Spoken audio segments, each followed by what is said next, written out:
നിങ്ങൾ നോർമലാണോ അതോ അബ്നോർമലാണോ? അങ്ങനെ ചോദിച്ചാൽ എന്താണ് നോർമാലിറ്റി എന്ന് പറഞ്ഞാൽ? അല്ല, എന്താണ് അബ്നോർമാലിറ്റി?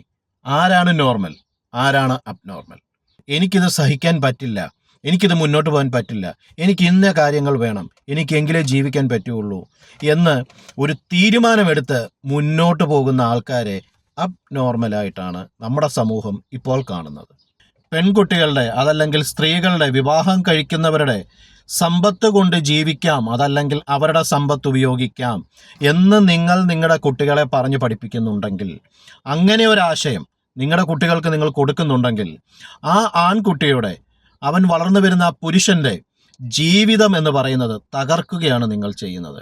നിങ്ങൾ അബ്നോർമൽ ആകൂ. നോർമാലിറ്റിയിൽ ഒരു ത്രില്ലില്ല, ഒരു റിസ്ക് ഇല്ല. ലൈഫിൽ ഒരു ത്രില്ലില്ലാതെ എന്താണ് ഒരു രസം എന്ന് പറയുന്നത്? ആരോ പറഞ്ഞിട്ടുണ്ട്, what's life without a little risk എന്ന്.